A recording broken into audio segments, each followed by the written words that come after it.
Hey, Shaka Bros, welcome to the Fireside. My name is Jake. Very excited to have you back for this episode here today. We have kind of a different episode today. We're not talking much about drawing or tattooing, but we are talking about marketing, specifically paid marketing for tattooers. It's something that I've been doing a little bit lately. You might have seen my face on sponsored ads on Instagram or on Facebook. If you did see them, it was dumb luck because I'm terrible at filling out all the information for Meta or for Google to get the ads where I want them and to get them seen and all of that kind of stuff. So I sat down with someone who is an expert in that field, Jesse from InkLink.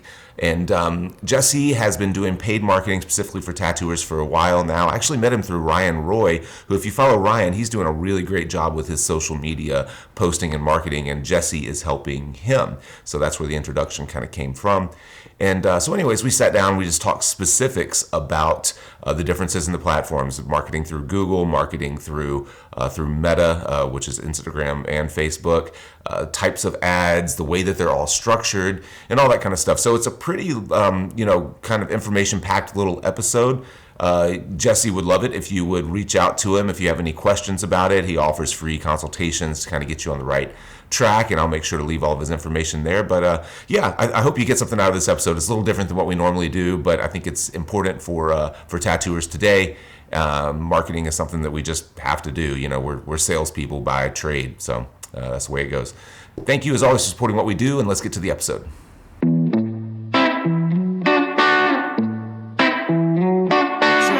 Getting into marketing. I've been in marketing for about 9 years now. Before that, I worked construction. Kind of a long story about how I switched, but I ended up starting my own business and really wanted to learn how to make that grow successfully. And that's what got me into marketing. And then as soon as I started to learn about it, I really loved the topic. I mean, all it is psychology. That's which I find absolutely fascinating. So I used that to grow. I had a fitness company that sold wrist wraps, belts, knee sleeves, stuff like that. Did absolutely amazing. Then we had that little event in 2020 where gyms weren't open for a couple of years. And at that time, I'm getting tattooed for about 19 years. I'm not an artist, but I'm a collector. I had a few friends reach out about marketing. Some of them were tattoo owners or tattoo shop owners. And I had also worked with window replacement companies, and I just hated my life when I was doing it. It just was not my kind of people. It was, suit and tie, like $60 million companies, and it was great, but it's really true. Money cannot buy happiness. I hated going to my office every day. I hated everything I was doing. So kind of decided to make this leap into the tattoo industry about 4 years ago, 3-4 years ago. And it's been great. It's been absolutely awesome. Like, there's a lot of receptive tattoo artists and tattoo shop owners that have seen this giant shift in the industry over the last couple of years, especially post-COVID. And with where the industry is going, like, this stuff is going to make a huge difference when there's double the shops there are now in 5-6 years. It's making a huge difference right now. Like, every shop or franchise that I know that's been very successful or is very successful, it's built on the back of marketing. Yeah. So the data of something, a claim like, shops could double in X number of years. Where do you find that type of research consistently? Is it like trade like publications that you subscribe to like industry kind of, I don't know the term, like industry experts, things like that, or? Because it's kind of hard, in tattooing, it's hard to find a lot of, if you Google, you'll get some really wild swings in, number of, say like licensed artists versus studios versus, clientele, or even like revenue or revenue growth. You see these kind of wild swings just in a Google search, Yeah, so if you actually look at like published research papers, it's all fairly consistent. I mean, there's probably a $200 million, $300 million difference, but when you're talking about $4 million, that's not that big. Mm-hmm. And actually one of the things I added, if anybody's interested and you want to put this out with the episode, is there's a couple articles I attached to that sheet. That one's from Forbes, one's from Business Insider. But if you actually look it up and look at the trade papers, like it's a fairly consistent growth speculation, what's happening. And then again, you look and it's been, since 2021, the industry's grown by 23.2%, which is mind-boggling. That is. Really is. But, you see all the shops that are popping up and you're like, I can see that. I can definitely see that. Yeah. Yeah, it's crazy to think of those numbers. And so you were saying that the as a whole, the last data you have was around a $4 billion market capitalization right now for tattooing by 2030. Right now we're at about 2 billion. Yeah. About 2 billion. Okay. Yeah. Gotcha. And that's just in the US. Oh, just US. Wow. Yes. Okay. Yeah. Yeah, that's incredible. That's a lot. Yeah. So with when it comes to marketing ourselves, this is something that I didn't dive into it very much. In fact, with this channel, with Fireside, we started it in 2013, and we were basically a YouTube channel. I did put out audio versions, but we had no real Instagram presence, Facebook presence. We just didn't really do a lot of that. We just put out content on YouTube, never spent a penny. And I think we grew to a pretty decent following because I guess first we were one of the very early tattoo education kind of shows. And then second, we were posting very regularly. So only lately have I found myself going through and trying to use in our doc here. We talked a little bit about meta ads, Google ads, things like that. Only recently have I started to play around with that, and it's really overwhelming. Like trying to go through the meta ads manager and understand the way that their campaigns and ad sets and all those things are built. You're just way into that stuff. You love to get into the nuts and bolts of all that. Absolutely love it. And there's pros and cons to it, and actually learning the ads manager, because every tattoo artist can boost a post. The issue is you lose like 90% of your targeting options. So what can make Meta so powerful is actually using the ad manager. One, because almost no shops do it. You're going to be able to beat those people out by setting up your ad correctly on the back end. And two, and a lot of people don't know this, you can upload something like your past client list and then have your ads only serve to people that look like them, and then refine it even further so it's only people in the top 50% income, top 25% income. And that's what gets rid of a lot of those tire kickers and stuff like that. Yeah. Interesting. Yeah. I can tell that it's really robust, and it will, I'll build, an ad, a campaign, I forget all the terminology, but, what does it go through? You have like campaigns, then ad sets, and then ads. Is that basically the way that it's like trunched out? Like Correct. in there, so, and it will. I'll go through and I'm building what I think I need to build, and it'll say, "Hey, turn this on our Advantage audience, and you'll increase by 30% your results, or whatever it is." And I'm always hesitant. I don't know what any of that stuff really means. I'm like, man, I'd rather just stick with the audience that I chose. Yeah, and that's go ahead. That's what I would recommend doing, because you might get better results, but you're letting Meta do the targeting. I would rather have people that are going to be more serious, that can actually afford a bigger piece, come in versus, hey, I got 30% more results. Well, that's 30% more work if they're not going to come in and you have to follow up with them and make the calls and stuff like that. And that's one of the issues is, smart mode in Google, boosting posts and stuff. You can get results, but it's typically, if anybody's run an ad where people are sending you messages, you get a lot of, hey, how much does this cost? And then you just never hear from the person again. It's just not a high intent lead, essentially. Gotcha. Yeah. Yeah. And so if we back up a little bit and I just jumped into Meta and Facebook because that's what we've been doing right now.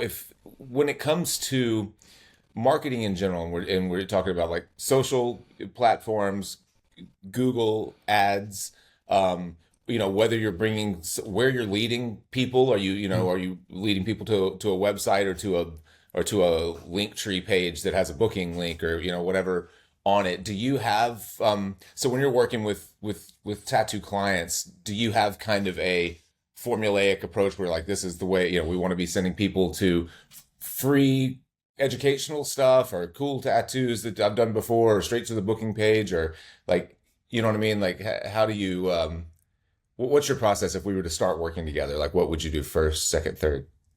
Yeah, so we build out the ads in either Google or Meta, and that's going to depend on the shop and what they're looking for. Like a single person studio in Vegas that only does geometric is going to need something very different from a street shop in New York. So it really depends on what the shop is looking for. But what we always do is we send them to a landing page. It's just a one-page website that has pictures of the work, gathers a bunch of information from them, and for them to book a consultation.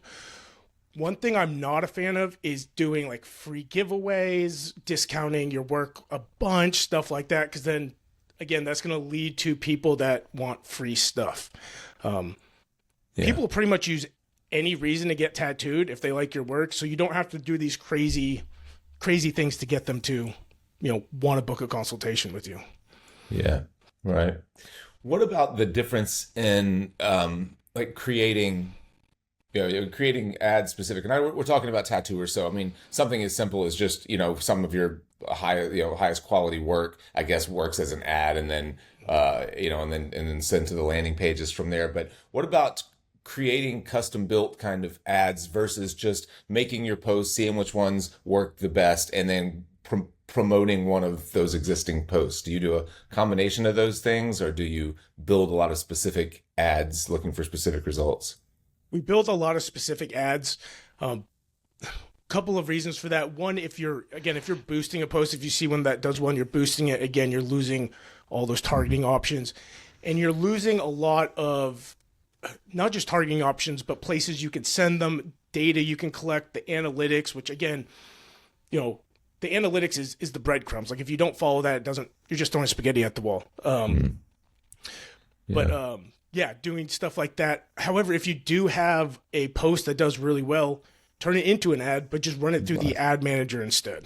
Right. And that's the way that we've been doing it a little bit. So you do that. Like if there's a post that's done well, you can go into the ad manager and you can create an ad from an existing post. Yeah. And so you would do that, but would never just boost a post like what you'll see, when you're flipping through your social, there'll just be a button that says boost post, put $20 behind it.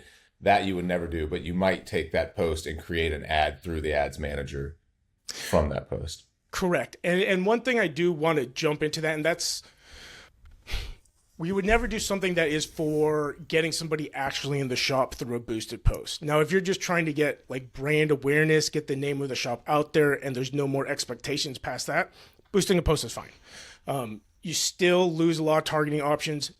Don't recommend it, but if it's that, or you're just like, I'm not going to learn the ads manager, it's too confusing, boost the post, Yeah, gotcha. Would you ever, like, let's say you're creating a specific ad that's looking for a specific result. When you build that, do you always launch it as an ad, or would you ever just post it, let it sit for a week, and then go and run it, create an ad from it? Is there any advantage to one approach over the other? So we always do it as an ad, and for a couple reasons. I mean, we work with 80 plus tattoo shops here in the US, a couple international. We spend a lot of money on advertising, so we know what's going to work every single time. And we have like templates, stuff like that. Like there's never a time that we can't get people interested. Again, just because we spent so much money, follow the data, stuff like that. Having said that, you can do that. You can boost or put a post up. But again, there's a very different audience from your followers and somebody that doesn't know you that you're trying to get into the shop. And that's the point of advertising. Like your followers, they already like you. They're typically going to come in. We don't want to target those people. We want to target the people that don't know you. And that's two very different types of ads, two very different types of audiences. I see. Okay. Yeah.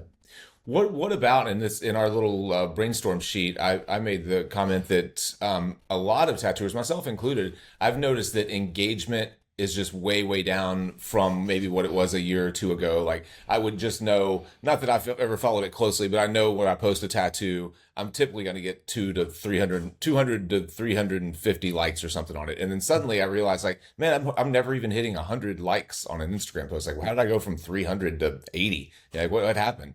And I noticed that whenever an artist will pop into my head and I'll be like, man, I haven't seen anything from them in a long time. I guess they're not posting, and I'll go and search them out. And I'm like, oh yeah, they're posting all the time. They just quit showing it to me for some reason, Yep. So about a year and a half ago, maybe a little longer, there was a video that came out of the CEO doing like their quarterly updates, talking to the people that use Instagram. And he said, hey, we're going to try to be more like TikTok. We're going to promote Reels more. We're going to do stuff like that. Pictures aren't going to work as well. And so we start to see that, like TikTok has obviously taken off. Like everybody's trying to emulate it from YouTube, Facebook, Instagram, all that kind of stuff. On top of that, they want you to be, I guess, more creative, engaging. So even if you're posting reels, if it's just images of tattoos, Instagram doesn't see that as being super engaging. So they're going to, unfortunately, you're going to show that stupid TikTok dance over your picture of your amazing work. And that's just them trying to monetize as much as they can and seeing the success of TikTok, which, I mean, it's everybody. It's every artist we talk to. Like 2 years ago, they had a ton of engagement. That was good enough. Nowadays, like I had an apprentice on our podcast about a month ago, a phenomenal apprentice. Like she's going places. But she's booked out a couple of months and she's in Vegas, which is one of, a fairly competitive town. There's a lot of shops there. But if you look, she's posting this really engaging content about her drawing, about her process, about her actual work. And that is what Instagram wants to see. And unfortunately it's changed, but there's nothing you can do about it. You can, do it or not get seen. Yeah, pretty much. Yeah. Unfortunately. Yeah. Are you promoting on TikTok, as well as the other places, as well as Instagram, Facebook, Google, or no? No, we've tested it fairly extensively, and just the targeting options aren't there that we want. Plus, depending on how much a shop is spending, like if you're in at least a medium-sized town, like over a couple 100,000 people, if I would suggest learning one platform first, like Instagram, Meta, or Google. Because you can spend $500 to $1,000 a month and you're not going to see any kind of diminished returns. There's no reason to put $1,000 into these 3 platforms while you're trying to learn all of them, and like just get good at one. Get good at one. After that, if you want to spend more money, you can diversify into another one. But and if you're in a place like New York, Miami, LA, you can spend thousands of dollars a month on one platform and see no kind of diminished returns. See. What are you, we're talking about metrics, and I'll stick with Meta because I'm starting to understand those a little bit more. What are the metrics that you're looking for, like or you're paying the most attention to? Ours, for example, for Fireside, we're selling, courses, memberships, and we're selling stuff to tattooers, not selling tattoos to clients. So the return at the ROAS, I believe is what it's called. Like, so we can tell for every dollar we spend, we generated $2 or whatever it is. So that's the metric I tend to look at the most for us, but that probably doesn't translate to, consultations or getting people in the tattoo chair, huh?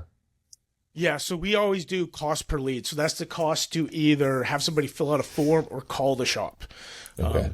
And then all the other ones, like that's the most important one. That's one of the things I think is really interesting when you talk to a lot of marketing companies. They talk about the impressions and the cost per click and all these other things. Like can you cuss on here? Yeah. Yeah. Okay. Yeah. I don't give a shit about those. Like, how much does it cost to get somebody to call the shop? How much does it cost to get somebody in the chair? After that, all the other metrics are important. Impressions, the cost per click, stuff like that. Because if you're getting 10% of people to convert on your ads, if you lower that cost per click, that's going to be cheaper cost per conversion. But that is the metric we always start with and then go from there. Gotcha. And it's the difference being the cost per lead is that you're actually pixeling or whatever, and for sure that they either made the phone call or they filled out a form. Whereas cost per click, it just means that they clicked to explore the ad. It doesn't mean that they actually reached out to you and did exactly. Anything. Yeah. Right. Okay. Yeah. If I get too technical and stuff, just tell me and I'll break it down a little more. I have that marketer brain. Yeah. No. I appreciate it. I love going deep in the weeds on on this kind of stuff too. I don't know a ton about it, but it is super interesting. And when we see that, it's funny, you're talking about it all being psychology. Whenever something is working for us, if we put an ad out and I realize that we're at like a four ROAS, we're making $4 for every dollar we spend, I'm super excited. I want to dive deeper, and I'll spend like an hour clicking through stuff and looking. But then as soon as it starts to dive off, I just don't want anything to do with it. As soon as the ad stops working, I'm like, this sucks. I don't even want to look at this anymore. And that's one of the things that is harder about Meta than Google.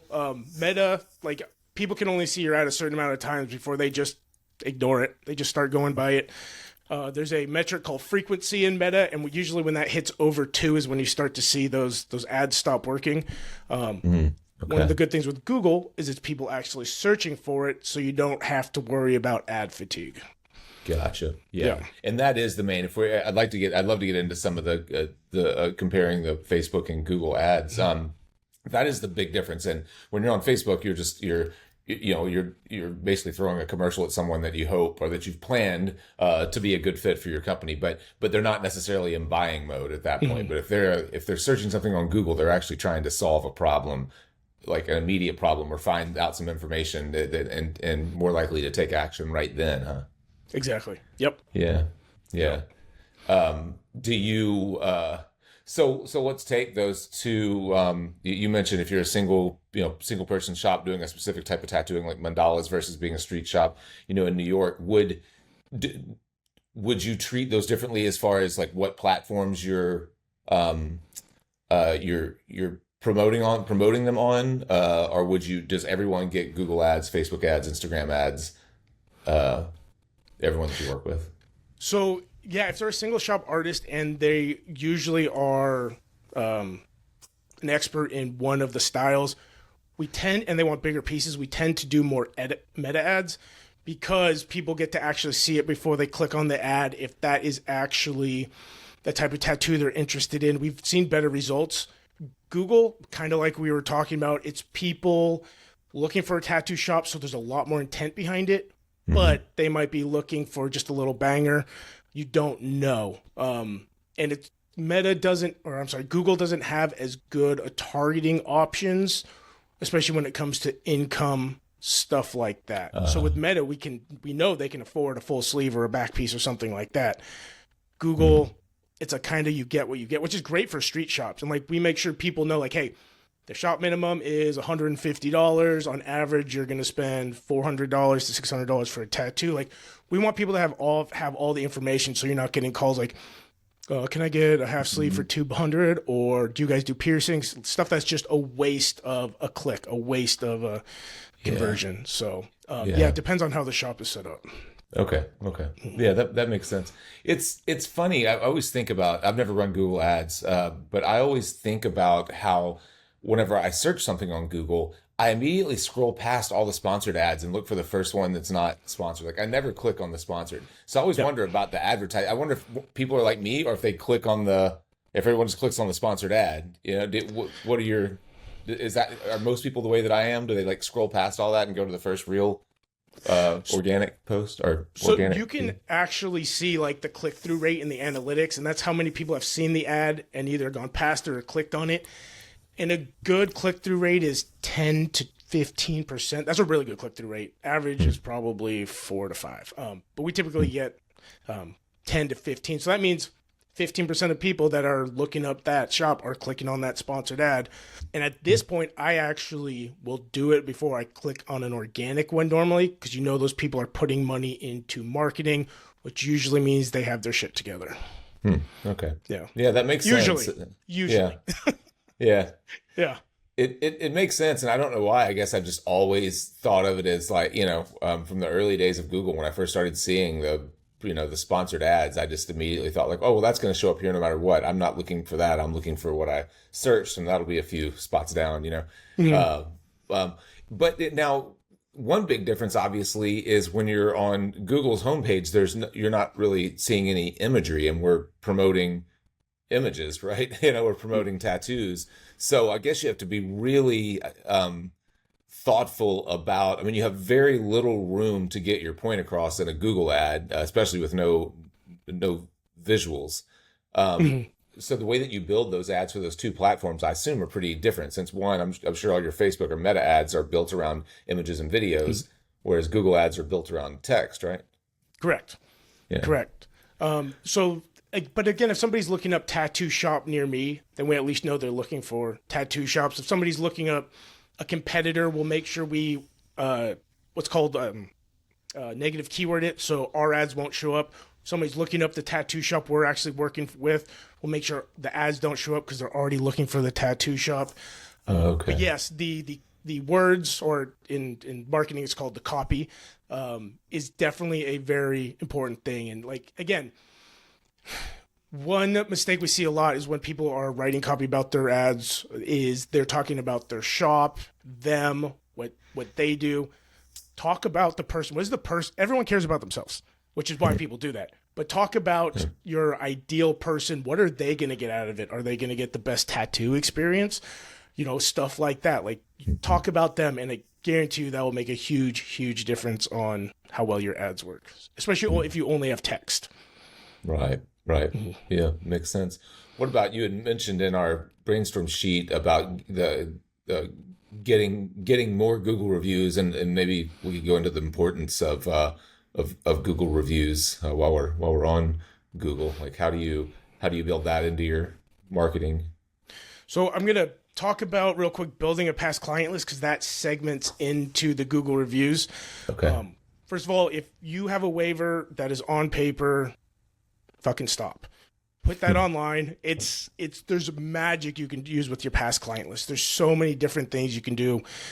Anytime you have a guest artist, anytime you have maybe not flash sale because everybody shows up anyway, but if you have a charity event, or especially come late October when stuff starts slowing down till tax season, you can use that past client list, send out text to everybody that has been in your shop the last couple of years. Hey, if you come in within the next week, give you 10% off, or a hat, or a free aftercare product. People will literally use any excuse to come get tattooed. It doesn't have to be this huge thing. But moving that waiver online, you automatically start collecting that information. Now, to kind of segue into getting more Google reviews, what we do is we'll build out a waiver for a shop. When somebody fills that out, we'll send them an automation, or we'll set off an automation. That person will get a text the next day saying, hey, if you had a good time in our shop, if you're happy, please leave us a review on Google. Here's a link to our Google My Business. If you didn't, call the shop. We'll make it right. Artists don't like asking for reviews. They feel awkward, even though people are more than happy to give them. Everybody's stoked, usually. Most of the time. People are really stoked about that tattoo they just got, and they're more than happy to do it. Doing this, you'll get 20 to 25% of people to fill that out. And the story I like to use is, I have a buddy here in Wenatchee. He owns a shop. He's been here 10 years, started it just himself, and now he's got 7 artists. But in those 10 years, he got 72 reviews with a 4.6, because unfortunately people like to go to Google and leave reviews when they're pissed off, not when they're happy. We started this system for him about 7 months ago. Now he's got over 300 reviews and a 4.9, and he shows up first on Google. It's automatic. He doesn't have to do anything. But doing something like that is huge. Really quick, one thing I want to touch on is, I know people will put a QR code by on their counter when people check out. Google does not like it when all your reviews are coming from inside your business, because you are not supposed to solicitate people for them. So it can actually negatively impact it, and the reviews cannot show up. Hey, today's video is brought to you by us, the Fireside Tattoo Network. Have you heard of Fireside Simplify? It is a course that we designed here for intermediate to advanced tattooers who are stepping up from small to medium-sized tattoos up to larger scale tattooing. And it's a way to reduce the number of options that you allow yourself at each point in the process, so that you design better tattoos faster and with less effort. We've all heard of analysis paralysis, where you have so many options that you just don't know what to do. You're staring at a blank page, or you're staring at an outer arm, and you're trying to figure out where to start, and you're searching Google and Pinterest for reference images. Simplify was designed to help you to make these types of decisions faster and easier by using if-then scenarios. I would be thrilled if you would click either the card above or the link in the description below, which will lead you to a video that will explain more about the benefits of Fireside Simplify. Now back to the episode. Yeah, because they're paying attention to the geography. It's like whenever you what do you call that when you can market to people within a specific kind of zone, like you're walking past a Starbucks and you'll get an ad that says walk in now and get 20% off a coffee. That's geofencing. Geofencing, that's right. Okay, yeah. And is that used pretty is that used by marketers pretty regularly? Is it a big thing? Like, do you ever? Do you work with any shops who send advertisements to people who are a block away from the shop? We don't, just because it's not usually a thing that somebody just like walking by will stop in to do versus like we usually like to target, depending on how big the area is. Like in New York, we'll target 3 to 4 miles outside the studio. In more rural areas, we'll target like 20 miles outside of the studio. But yeah, geofencing is super interesting. We used to do that for some other stuff. Yeah, it's man, Meta knows everything, and Google, they know where we are. They know if anybody hasn't watched The Social Dilemma, it made me delete Instagram on my phone, and this is what I do for a living. So really, it's pretty creepy. Yeah, I did watch that. I'd forgotten about that show. That was wild. The geofencing is really interesting. I always visualize like if you're walking into a Nike store, that Adidas could send you a 20% off coupon to leave the store. Yep. I don't know if any of that kind of stuff is done, but it's a good idea. I will say in LA is cutthroat more than anywhere else we've ever worked. There's people there that definitely do that. When you're in another shop, their ads will show up. Yeah. Yep. That's funny. What as far as the going back to building ads and whether they're for any of the platforms, for you're working with tattooers who probably haven't built, maybe that have never built ads before, just take a photo of their tattoo. And a lot of tattooers, although photos are getting a lot better and phones have made it easier, but a lot of tattooers still aren't great photographers. So just building ads from their existing work, I would imagine you run into a lot of trouble just trying to like come up with nice professional looking ads based on a lot of their existing content. Do you work individually with people to help them build like, better, build videos, build, get better photos, or just build better content? Like, what does that process look like if you're working with someone who doesn't really have a background in any of that? So we don't do that kind of stuff, and to a certain extent, like we'll get photos and somebody's already like put the oh my goodness, like the ointment on the tattoo and stuff, so it's all glossy and stuff, and they're taking a picture and half of it's like reflecting light, and in that case can't really use those. But I will say we have tested some really, really professional looking ads and some that are just like 4 images of a tattoo in squares, and that people don't like to be sold to. The more professional the ad looks, the worse the results are. As weird as it sounds, as counterintuitive as it sounds, like when you make an ad that doesn't look like an ad, it works way better. And the only point also on the image, the only point of the image is to get somebody to stop scrolling and read the ad. The only point of somebody reading the ad is to click on it, go to the landing page. The only point of the landing page is get them to call or fill out form. So everyone is just a step to the next thing.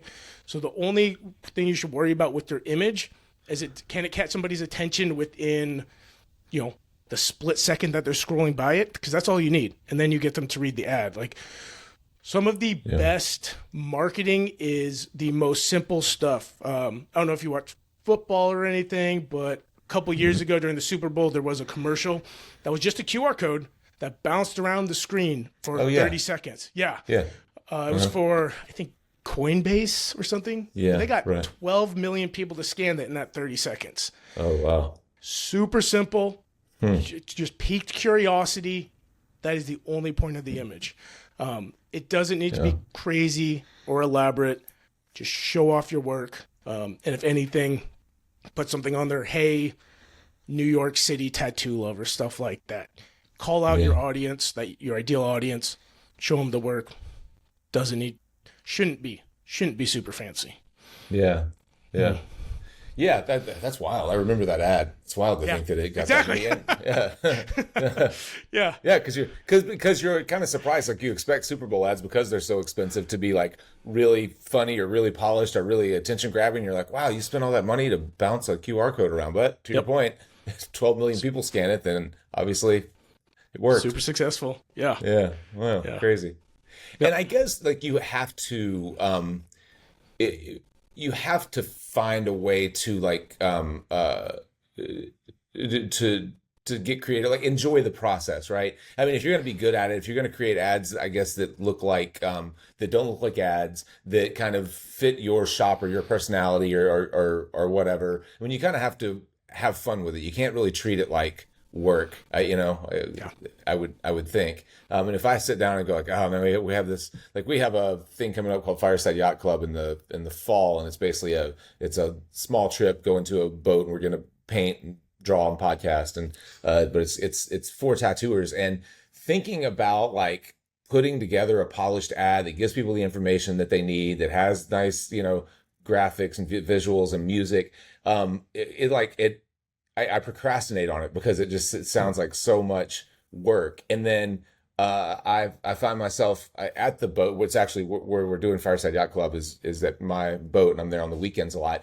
And I get a lot of videos and sunsets and stuff just anyways. And I was like, oh, I'm just gonna like grab a few of the things that I already have and throw them out there and see if they work. And they, for one thing, it keeps me from procrastinating. It's a lot easier. It's not all those steps, and it's actually a lot more fun. If you have a handful of different videos and you fade them in and out and make them fit to some music, or play around with different templates or whatever, and use that to create your ad. It's so I guess, yeah, I guess you just have, it's a mindset thing. You have to find a way to make it entertaining and fun, or you probably won't ever be good at it.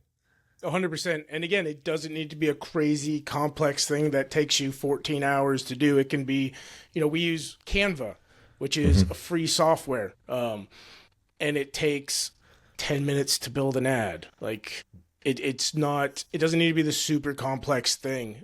And again, that's why when I talk to a lot of shop owners and artists, like they don't do it. They're like, I don't want to spend the time doing it. And granted, nobody becomes a tattoo artist to make Facebook ads. I understand that. But it's not this insane process. Really, the hardest part of writing the ads is learning that back end. That creative is 20% of the ad, 80% is who you're showing the ad to. Interesting. Yeah. What do you have a kind of a guideline of what, like, whether as a percentage of revenues or what, but what type of marketing budget people should expect to have for these ads? Because I noticed, just testing something and saying, well, I'll put $5 a day or $10 a day behind it and see what it does. And it's not, and then Facebook will tell you like, hey, this isn't enough. We're not collecting enough data, to even, for you to even offer any advice on this ad. You need to double the money that you're spending to get it in front of enough people. Do you have a kind of a set formula for what people should spend as a percentage of revenues, or how do you calculate it? So it should be about 8 to 12% of your revenue that you're shooting for. And again, realistically, if you're like making $100,000, like I want $1 million next year, like realistically. Yeah. But also when you're testing an ad, you should spend at least $200. And so when we test ads, we never test just a single ad. We test 3 different creatives. So you'll have, like you said, your campaign, your ad set, and then your ads, and we'll have 3 different ads running. And then we'll let Meta kind of pick and choose, because you'll always have one that does well. You'll have one that does okay, and then you'll have one that just kind of shits the bed. And then we just kind of replace that. But yeah, spending $200 over the course of a week or something, 2 weeks, if you're actually planning on running ads consistently, suggest a minimum of $500 to $1,000 a month, depending on the platform, stuff like that. Like if you're going to go to Google and you're going to spend less than $500 a month, you're not going to get enough traction. Like again, and everything I say is from us testing it and data. This isn't like theory. I'm not like, I don't think it will work. Like it just doesn't work well. We've tried it many times. Yeah. So that's kind of where people should be. And I've run into tattoo shops that are giant. They have multiple locations. They're spending $10,000, $15,000 a month on marketing. Just kind of depends where you're at. Like if you're a individual artist, or like you're just finishing up your apprenticeship, like you can go to Meta, you can spend $300 a month and you can see decent results, as long as, again, targeting your audience is 80% of it. Yeah. Interesting. I guess I think so much about the creative part of it that I think like, well, I want to make sure that what we put in front of them is engaging. But you're right. I mean, that Coinbase thing is a perfect example of it. It's who you're getting it in front of probably more than what the content actually is. I mean, obviously the content needs to serve the purpose you intend for it to serve. It needs to get people from point A to point B, but yeah, you can probably get by with a lot less than the pressure that I put on myself to create something cool and unique and different. So you said spend 8 to 12%, of the revenue that you're looking to generate, or of your existing revenues? Looking to generate if you're looking to grow. And again, realistically, like And I would do that month over month. Like, what do you want to make next month versus doing it year over year? Because if you're trying to grow $100,000, like, you're not going to be able to start spending that much instantly. But that's kind of the golden rule. The minimum we suggest is 5 to 6. Maximum is usually 15. And it, just depends what kind of extra revenue you have. And the ads, if they're working correctly, should bring you in a lot more than that. And that's the big thing I think people usually kind of miss is they're like, hey, I'm going to spend all this money. Like, no, you're going to invest this money to make more money. And if it's working correct, like, that's how this should work. If it's done right, if everything's set up right, like, you spend $1,000, but you should be making $4,000 to $5,000 minimum off of that. Especially if you're looking over like the lifetime value of a client, which is something else. If you want to touch on, nobody ever knows. Nobody thinks about. Yeah. Let's roll into that. I think that's an important topic. A lot. I've met one shop, and it is owned by somebody that is not a tattoo artist. He's a businessman, but he knew the lifetime value of a client. Is extremely important to know, because after you know that, you know how much you can spend to acquire a client. So kind of the same rule as how much you should spend on your marketing is the same for how much you should spend to acquire a client. Like, if your lifetime value of a client is $1,000, you can spend $60 to $120 to acquire that client. And you can do that every day, and you'll still be profitable in the long run. And how you find that out is you look over the longest time horizon that you can, how many clients you had, or how much revenue you had, divided by how many clients you have. Not how many tattoos you did, but how many clients you had. And that will give you a rough estimate of your lifetime value. But that is an extremely, extremely important metric, because you can base everything off. Now, obviously, it's an average. You're going to have people that just come get one banger. You're going to have people to get full bodysuits. Yeah. But on average, over that time horizon, that's how much you're going to make per person. Yeah. Yeah, that's super important, and I bet you're right. I bet almost nobody does that. I certainly don't. I don't know the lifetime value of my clients, and it would be a fairly simple thing. I've been tattooing in the same city for 26, 28 years, so I tattooed the same people over and over. I don't have that many clients. I just have clients with a lot of tattoos, so it wouldn't be probably wouldn't be that hard for me to find. I'll do that. I'm going to do that now that you say it. Let me ask, is there something else on that you wanted to mention, like what you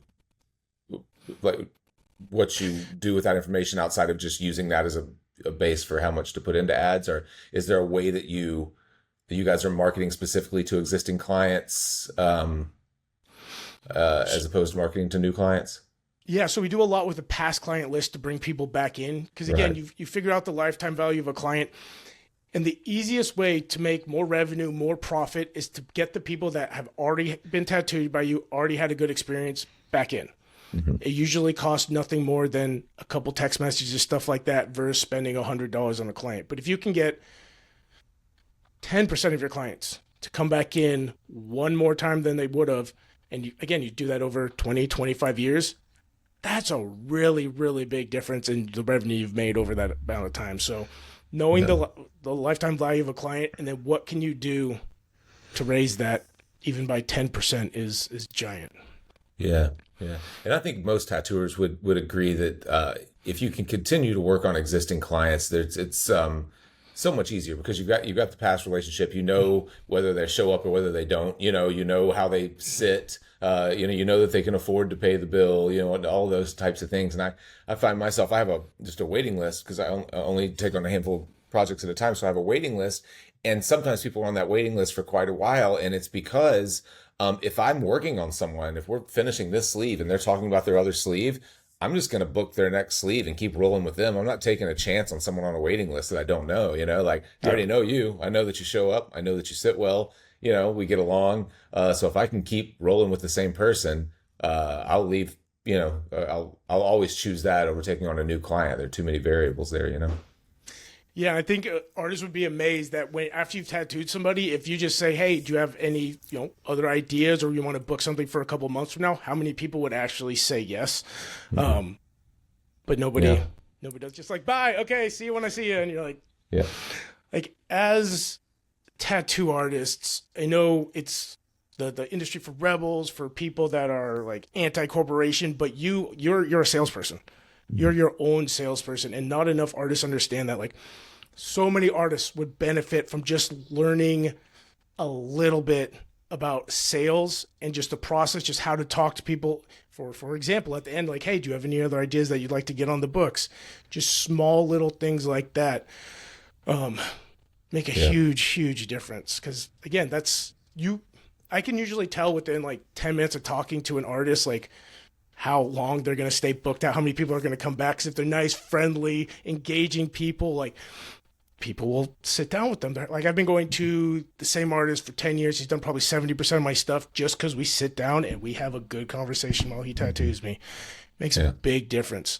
Again, you don't have to like become this person that you're not when you're tattooing people, but consciously being like more friendly, doing little extra things for that goes a long way, especially in the tattoo industry where there tends to be some fairly grumpy people. It's getting better than it was, 10, 15 years ago, but very different.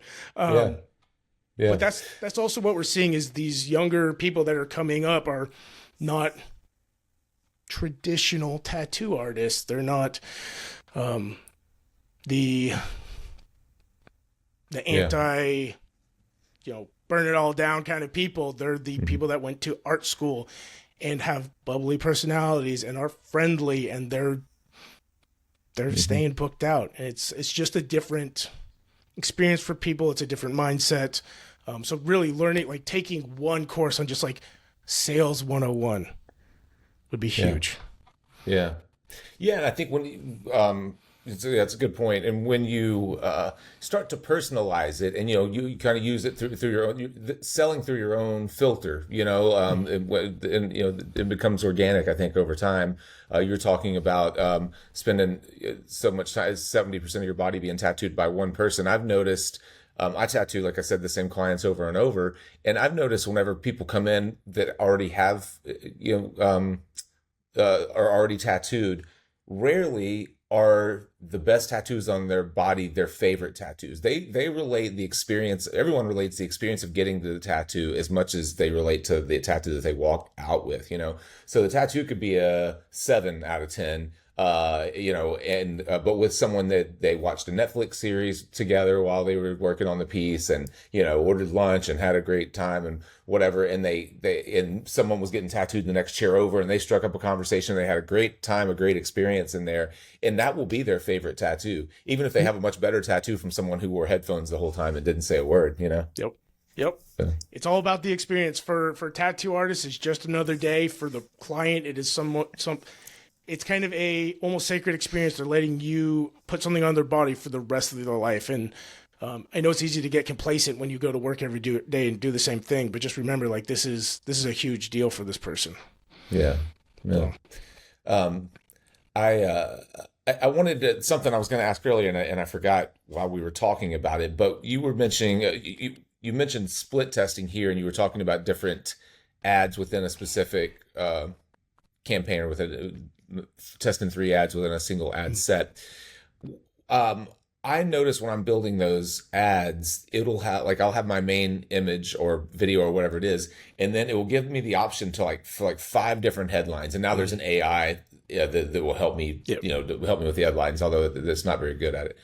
I mean, it's cheesy. It's real cheesy. But I find myself wondering if I'm doing, like, if I'm testing 3 different ads, and then inside of each of those 3 ads in the same ad set, and inside of each of those I've got like 5 to 10 different headlines. Like, can there be too many variables? I mean, can you just overwhelm yourself and say, like, man, like why do I need 10 different headlines? Why don't I just use 3 headlines on 3 ads, and that way we're judging based on just a couple of shifts in variables rather than having 24 variables. Yeah, so when we build an ad, how we do it is we will build out the ad with 1 image, 1 headline, 1 description, and then we'll actually duplicate it so there's 2 more actual ads. We don't put them all in the same ad because Meta's really bad about letting you know which is the actual winning copy, so you don't you don't know what's doing best. The only way to do it is to see which one gets the most likes, which doesn't necessarily correlate into, Gotcha. But if they're individual ads, you can see the actual metrics on them. And with that, we will only test one thing at a time. So all three will have the same headline. They'll have the same description. They'll just have a different image in it.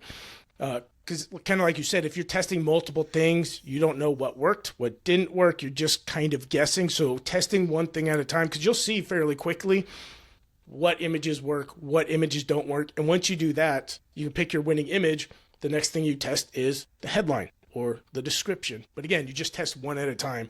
And that's how you find out over a couple of months, depending on how much you spend, what a winning ad is, what a losing ad is, and then you know how to make winning ads almost every single time. Yeah, makes sense. It's good way to go about it. I've been curious about that, and I've gone through and created, just because they offer, it's like if you're looking at a questionnaire and they give you like 5 things to fill out, like, hey, list your top 5 whatever, you'll find a way to come up with all 5. Like, you don't want to leave any of it blank. And so whenever on those headlines, when it's like, do you have room for 3 more? Do you want to try 3 more? I'm like, well, I guess I didn't want to do this many, but I don't want to leave any blank. I would just do one. The biggest difference maker is going to be the image on the ad. After that, headline, description. And then we also, so when we have it go to a landing page, there's always 2 different landing pages with, again, same thing, different image or different headline, different video. So it could always be a little bit better. Even if you could just make the conversion rate 2 to 3% better over a year, that's a big difference. So it can always be a little bit better. What if someone is just kind of has never run ads and has noticed, like most of us, that their social following has kind of dwindled, or their social engagement, I should say, has kind of dwindled, and maybe they depended on that a lot for people to see their tattoos, to come get tattooed. Maybe they're not ready to hire an ad agency or something like that just yet. Do you have like a few starter kind of tips on like the if-then scenarios? Like, all right, if you're in a street shop, start with a Google ad, and if you're in a private studio, start with a Meta ad. And do you have any kind of just basic advice someone would start with, or maybe even I don't know if you guys offer any type of a checklist, or but anything like that? Yeah, so we actually do webinars every month where we teach literally everything we do, and those are on YouTube. Like, we go through on the webinars, we'll tell you why we build out ads on either Google or Meta like this, and then we'll actually build one out. Nice. And that's free on YouTube. Sweet. But the only thing I would say to hire somebody for, unless you really want to spend a lot of time, is in Google Ads, there's essentially easy mode, and then there's expert. They call it smart mode. But if you build out an ad account in Google, it automatically takes you into there. It makes it extremely simple to use. But it's the same kind of thing as boosting a post. You lose all the options that make Google so powerful. So if you switch that into expert mode, hire somebody for that knows the tattoo industry, because it is a different level of complicated. I'll just say that. But gotcha. And Meta is going to be easier to learn in my experience. Because again, Google smart mode, it's easy to do, but the analytics aren't great. The targeting isn't great. If I had to pick one for somebody to learn, I would say learn meta advertising. Even if you have a street shop, there's going to be less intent behind it, but getting people that are actually interested is better than just blowing your money because things aren't set up correctly. Yeah, gotcha. Well, that's really helpful that you're doing the free kind of webinars and watching, because that's the thing, when you start to pull up the meta ads and go through, that it can get so overwhelming. And I just don't feel like Meta's very good at like getting you from point A to point B. Like I can't even figure out, when I run out of money, I don't even know how to go and add funds again. Like, I feel like they move it constantly. I can't. Oh yeah. It's like oh, it'll have a little thing. It's like, hey, your spending limit was reached. I'm like, well, I should be able to click right there and update it. Why are you making me run around the block to figure out how to update my credit card or whatever? Yep. My theory on that is because then you have to contact support and they can try to make you spend more money. That's my theory on it, because they have made it so complex to even to just get to like the ad manager and stuff like that. that's my theory on it, because there's no logical reason to make really it more difficult than it should be. Yeah. So, Yeah. Well, yeah, I'll definitely check those out. And then you're also, for anyone who's watching, you're going to do a more of a Q&A, or maybe something like that would be cool for our Inside Fireside Tattoo Club next month. We don't have the date yet, but by the time I release this, I'll have the date. So I'll put it in the intro or in the show notes. But so that'd be cool if anyone's watching this, and if you're a member of Inside Fireside, you can jump in, and would you be willing to, I guess you'd be willing to like answer specific questions for some folks who are maybe trying to do their own ads and struggling or whatever? Yeah, more than happy to do that. And then if you we can go through and build out a couple, because again, the webinar, we teach as much as we can, but we're trying to teach the theory behind it and then build out an ad in an hour. So some stuff gets kind of left out. But yeah, we could actually just focus on building out an ad like thoroughly with you guys and do stuff like that. I think that would be super helpful.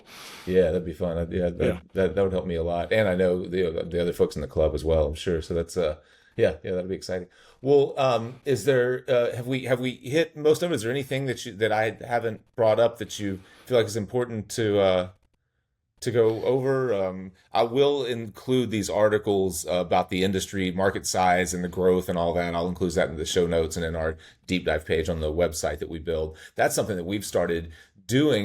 We built so much in YouTube for so many years, and it wasn't curated or particularly well. Like, I had playlists, but if you wanted to know a specific thing, we have hundreds of podcast episodes. It's like, man, I know we've talked about that sometime, but I have no idea how to tell you where to find that episode. So what we've been doing is going through and building out like deep dive blog pages for all of our past content on our website, and then we're like tranching it out under main categories like drawing for tattooing, technical tattoo stuff, business and mindset, which this one will go under, and tattoo science and physics. We have a few main categories that people can like stay on track, and it allows us to include stuff like this, like the articles or anything that we talk about. We can actually link to them in a lot cleaner way than being dependent on a YouTube description. It's a good way to do it. That's smart. Yeah, it's worked great. I credit Gabe Ripley with it from Tattoo Now. He had the idea, and it's been a lot of work, but it makes me feel a little better because you're talking about a decade of content that was just kind of out there, like shuffled. It was just like, I don't know. We've talked about that, but I don't know where you would find it. Like, I don't even know who the guest was when we talked about that. Yeah. Years ago. Yeah, no, I understand. Yeah, right. The only other thing I wanted to touch on really quick is communication, or what we call speed to lead. If you're running Google ads and you can't like answer your phone, you're wasting money. If you can't get back to somebody almost immediately, you're wasting money. My example I use is if you are calling a plumber from Google, you don't have a preferred one, and they don't pick up, what do? You don't sit there and wait for them to call you back. You immediately call the next one. And we see that a lot. That's one of the biggest issues we have is, we can bring in as many people as we want that are interested. If you don't get back to them for 3 days, it doesn't matter. Yeah. One of the things we're doing to combat this is we have an AI booking bot that's super cool. It'll actually book a consultation. It uses ChatGPT 4. People will go into these shops and ask for the bot by first name because they think it's a real person. It's awesome. Yeah.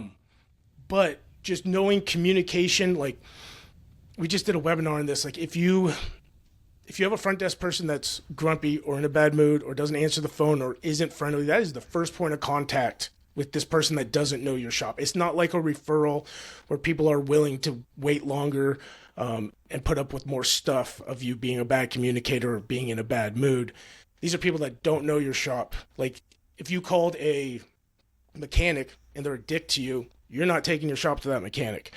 And I don't think that's really communicated well enough in a lot of marketing stuff, a lot of sales stuff, is being able to respond to people quickly, pick up your phone, and then just being friendly.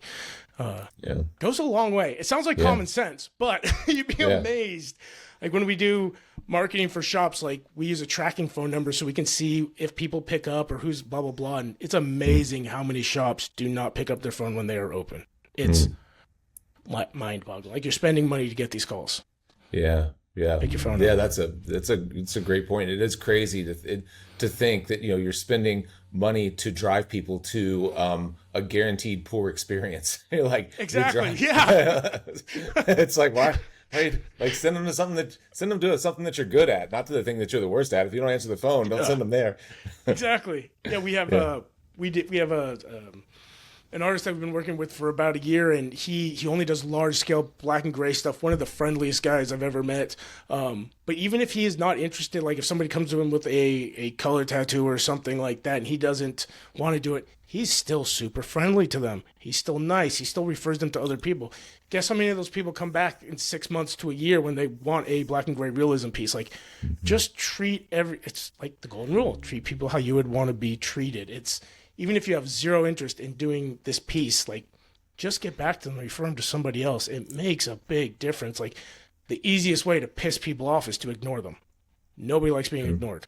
Yeah. So that was my 2-second rant on that. Yeah, I'm glad you brought that up, and I'm sure you do the kind of logical thing, like you're building out ads to send people to to your shop, whether it's call or email or whatever preferred method of communication, and then you don't communicate. You check your email once a week, and it's like, oh no, man, they're like and there's really no excuse for, to your point, there's no excuse for that stuff anymore. I mean, tattooers have always been kind of like, hard to get a hold of, not great communicators, not super organized, showing up late, waiting, putting off their drawings to the last minute. But with stuff like this, the automations are easy and inexpensive now. AI falls short in a lot of ways, but scheduling repeatable things like that is actually really awesome at, so there's no excuse to have a phone ringing off the hook or for emails to not be responded to anymore. There's not. And like how quickly we're seeing AI advance. Like, again, we already have a bot that texts and has this communication, can book them. Like, in a year, there's already softwares out there. They're not as good enough for us that we want to use them yet. But again, we're probably a year away. They're going to be able to do it over the phone. It's going to be able to sound like a person. It's going to send it to ChatGPT-4, tell them what to say immediately, and have this conversation. Like, there really is no excuse. And again, with these quote unquote kids coming up that are used to the social media, used to texting, used to like being on their phones all the time, they're the ones that like have this good communication and stuff. And there's just, being a good artist isn't enough anymore to stay booked out. It used to be 10, 15 years ago, that was all you needed. Nowadays, like, there's 10 artists just as good as you in your town, even if you're amazing. So it's just a different game than it used to be.